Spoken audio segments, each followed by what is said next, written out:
I found out my husband had a secret second family right before finalizing our divorce. When I confronted him, he smirked, "I was never yours completely." His parents knew and covered for him, saying, "We didn't want you to get hurt." Betrayed, I whispered, "You all lied to me." But when I met his other wife, we joined forces to take him down. I never imagined that after 22 years of marriage, my life would resemble a soap opera. My name is Margaret, and I live in the quiet suburbs of Springfield, Illinois. My husband, Richard, and I were the epitome of a stable couple, or so I thought. We had 2 children, a comfortable home, and a routine that felt secure. Richard was a traveling consultant, often away for days, sometimes weeks. I trusted him implicitly. After all, he always called, sent gifts, and made me feel cherished. But as our marriage began to falter, we decided to part ways amicably. The divorce proceedings were nearing completion when I stumbled upon a secret that shattered my world. One evening, I was scrolling through Facebook when a suggested friend popped up, Rachel Thompson. The name didn't ring a bell, but the profile picture caught my eye. It was Richard, smiling with a woman and 2 teenage boys. My heart raced. I clicked on the profile, and as I delved deeper, the pieces began to fall into place. Photos of family vacations, birthdays, and holidays, all featuring Richard as a devoted husband and father. The timestamps overlapped with the times he claimed to be on business trips. I felt sick. I confronted him the next day. When I showed Richard the photos, he didn't deny it. Instead, he smirked and said, "I was never yours completely." The audacity left me speechless. Seeking solace, I turned to his parents, hoping for some explanation. Their response? "We didn't want you to get hurt." The betrayal cut deep. Determined to confront the other woman, I reached out to Rachel. To my surprise, she was unaware of my existence. She believed she was Richard's only wife. The shock and pain mirrored my own. Instead of turning against each other, we formed an alliance. We gathered evidence, documented timelines, and consulted with legal experts. Our goal was clear: to expose Richard's deceit and ensure he faced the consequences. With our combined efforts, we presented our case in court. The judge was appalled by Richard's double life. The divorce settlement favored both Rachel and me, ensuring financial stability for our families. Richard faced legal repercussions for bigamy and fraud. In the months that followed, Rachel and I remained close. Our children, initially confused, found comfort in the newfound extended family. We supported each other, healing from the trauma inflicted by a man we once loved. Life has a way of throwing curveballs when you least expect it. But with resilience, support, and determination, it's possible to reclaim your narrative. Richard's betrayal was a devastating chapter, but it led to an unexpected friendship and a renewed sense of purpose. Just when I thought Richard had slithered out of our lives for good, I got a call from my lawyer. "Margaret, you might want to sit down," she said. "Richard's filed an appeal, and he's suing you for emotional distress." I laughed at first. A bitter, hollow kind of laugh. Suing me? After everything he did? Rachel came over as soon as I told her. We sat at my kitchen table, sipping lukewarm coffee while our nerves rattled. "He's turning the tables," she said, eyes wide. Classic narcissist move. We knew what he was doing. He wanted to drain us, emotionally, financially, hoping we'd give up and leave the battlefield. He underestimated us. Rachel and I started digging. Not just into his financials. We looked into his past. Old girlfriends. Former coworkers. One name came up more than once: Anita Delgado, a bartender in Omaha. I called her. "Richard," she scoffed. "He told me he was a widower." We dated for 4 years. He proposed, then ghosted me. She emailed me pictures. More smiling photos. More lies. But what chilled me most? A picture from 5 years ago, with my daughter in the background. He'd brought Anita to our town. To our favorite ice cream shop. While I was home folding his laundry, he was down the street with another woman. I confronted his mother again. This time, I wasn't looking for answers. I wanted guilt. "Did you know about Anita too?" I asked. She couldn't even look me in the eye. "It's not our place to get involved in Richard's adventures," she said weakly. "Adventures?" I snapped. She flinched. "We thought he'd grow out of it." That's when I realized they enabled him, coddled him, protected him like a child who couldn't help himself. They let him walk through women's lives like a goddamn hurricane. But not anymore. Rachel and I broke into his lake house. Okay, maybe broken is a stretch. Rachel had a spare key from a trip she took with him years ago. She never gave it back. The house was like a shrine to his split life. Duplicate wedding photos. Children's drawings that weren't ours. A dog bed for a dog we didn't know existed. I found a safe hidden behind a painting. We cracked it open using his birth date. Inside? Stacks of cash. Old passports. IDs with different names. One said Stephen Randall. Another said Michael Cortez. We realized then we weren't his only families. We might not even be his first. I found Rachel in the bathroom, sobbing on the floor. "I thought I was smart," she cried. "How could I fall for this?" I knelt beside her. "You're not stupid. He's a manipulator. The kind that changes his skin to fit any room." We held each other like sisters. Broken sisters. But sisters all the same. We took everything to a local news station. I wasn't playing games anymore. If the courts couldn't stop him, maybe the public could. The story went viral within 48 hours. Man lives double life with 2 wives exposed by Facebook suggestion. People were hooked. We did interviews, podcasts, talk shows. Suddenly, our pain was a headline. And you know what? It helped. Other women came forward. Some with kids. Some still with bruises on their hearts. We were building a case bigger than anything we imagined. That's when Richard did the unthinkable. He took our son. Not kidnapped. Not exactly. Our son, 17 and still trying to process everything, went to stay with him for a week. He never came back.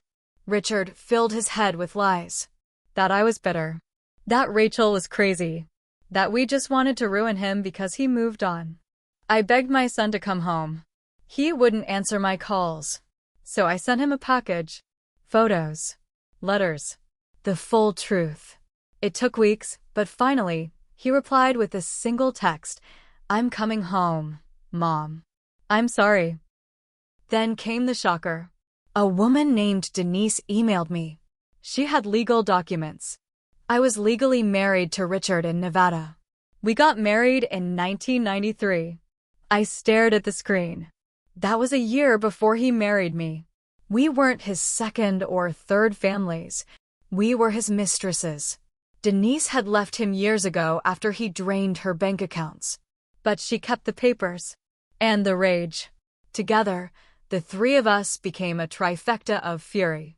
Rachel and I met Denise in person. She was sharp, no-nonsense, mid-50s, and carried herself like a woman who'd already been through hell and didn't plan on returning. She laid the marriage certificate flat on the table. The date stared up at us like a slap in the face. "He never divorced me," Denise said, sipping her coffee. "That means your marriages were invalid." Rachel's eyes widened. Mine did too. We were never legally married to him. 22 years of my life, a lie on paper and in heart. "You're still his legal wife," I said. Denise smirked. Not for long. One cold Thursday morning, there was a knock. I opened the door to 2 men in black windbreakers. "Margaret? We're with the FBI. Can we come in?" My knees buckled a bit, but I nodded. Turns out, Richard's secret lives weren't just romantic. They were financial too. Fraud, identity theft, tax evasion. He was under investigation for nearly a decade, but they'd never been able to pin him down. He changed names, locations, and lives too fast. "We think you might be able to help us connect the dots," one agent said. Damn right I could. While cooperating with the FBI, they asked if Richard ever had a storage unit. At first, I said no. Then I remembered, years ago, he mentioned one for work stuff in St. Louis. Rachel and I drove there ourselves. We didn't want to wait. The attendant asked for ID. Rachel still had one of Richard's spare keys and his old driver's license from the lake house safe. We got in. Inside were boxes, dozens of them, filled with paperwork, burner phones, SIM cards, fake IDs, and envelopes of cash. And then, something that made my blood freeze, a folder labeled "If I Get Caught." Inside the folder was a printed letter, dated just 6 months ago. It was a plan to flee to Costa Rica under the name David Callahan. He had a new identity, a fake passport, a birth certificate, and offshore account info. He was ready to disappear the moment the walls closed in. But we closed them faster than he expected. I handed the whole folder to the FBI. One night, my daughter, who had always kept a wall up since the divorce, came into my room. Her face was pale, her eyes red. "Mom," she whispered, "I knew about Rachel." I blinked. "What do you mean?" "I found texts a year ago. On Dad's iPad." I didn't say anything. I thought, maybe he had changed. She burst into tears. "I'm sorry. I should have told you." It hurt, but I held her tight. Because Richard's poison didn't just seep into our marriages. It soaked into our kids too. With the FBI involved, our civil case turned criminal.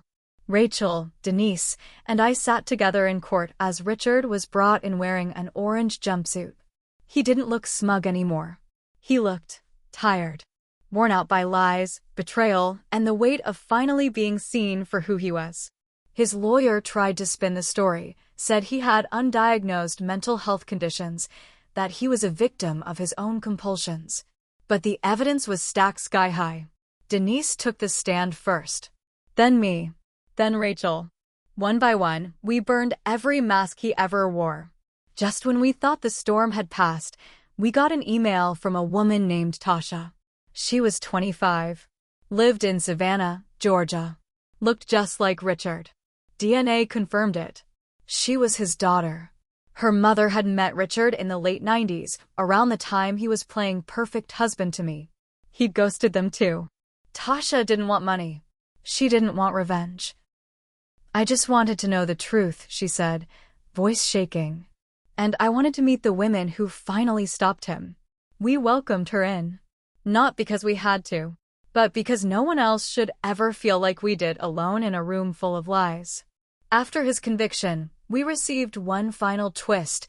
Richard's lawyer sent us a copy of his will. Apparently, he had quietly changed it months ago. Every penny, every asset, every insurance policy, gone to a mysterious trust. But we weren't shocked. Thanks to the FBI and Denise's old financials, we traced the trust. It was in Tasha's name. He hadn't spoken to her in over a decade, but she was the one he chose. Maybe it was guilt. Maybe it was another manipulation. Tasha told us she'd donate most of it to a women's shelter. "I don't want blood money," she said. She reminded me of someone. Me. Richard was sentenced to 18 years. Bigamy, fraud, identity theft, tax evasion, and a list of financial crimes longer than our old Christmas cards.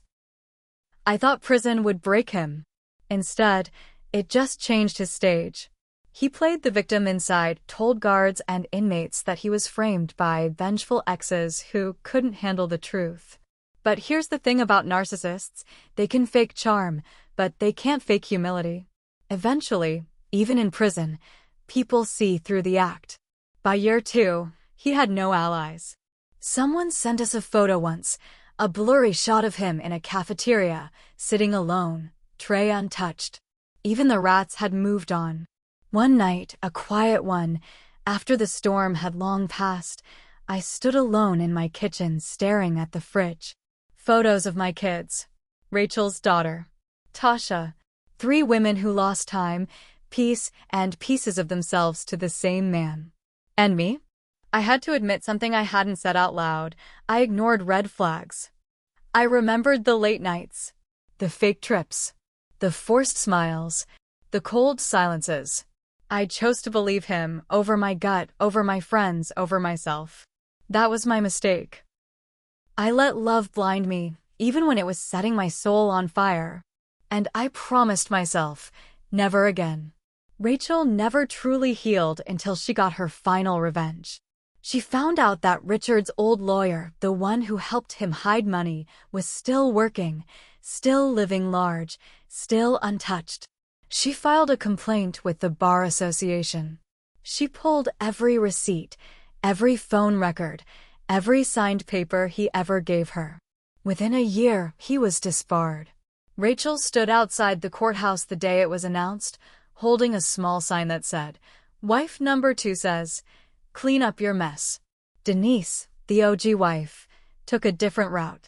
She started speaking at women's events, warning others about signs of financial abuse and secret lives. Her talks went viral. She was invited to do a TEDx talk titled, "Married to a Ghost." She turned her pain into a weapon. One day she messaged me, "If he hadn't ruined me, I never would have found my voice." Funny how the same fire that burns you down can light your path forward. Years after Richard's conviction, Tasha reached out with news. She found another bank account under his alias, buried deep in offshore holdings. It had nearly $250,000. She could have kept it. Instead, she brought it straight to us. "Split it 3 ways," she said. "You earned it. I just want peace." We used the money to launch a foundation. A quiet little office in Chicago with a loud mission: help women leave the shadows. We named it the Second Wife Foundation. Tasha cut the ribbon herself. 5 years after everything fell apart, my daughter got married. A simple ceremony in our backyard, fairy lights everywhere. As I walked her down the aisle, not with Richard, never with Richard, I thought about everything we lost. But then I looked around. Rachel was smiling. Denise was holding her granddaughter. Tasha was playing guitar softly in the corner. And I realized, we hadn't lost. We had rebuilt. Stronger, wiser, and fireproof. A month later, I got a letter. From prison. From Richard. The envelope smelled faintly of old cologne and bad memories. I almost threw it away. But I opened it. It was short. "You win. But you'll always remember me." I grabbed a match, lit the letter, watched it curl and turn black on my kitchen counter. "I won't," I whispered. "Not anymore. Here's what I've learned. Evil doesn't always come in screams. Sometimes it comes with roses and wedding rings. Love without truth is just a pretty lie. And revenge, real revenge, isn't just about punishment. It's about making sure the next woman never has to live what you lived." I wasn't perfect. I missed signs. I chose comfort over questions. But I learned. I grew. And in the end, I didn't just take Richard down. I erased him. From my life. From my family's future. From every part of me.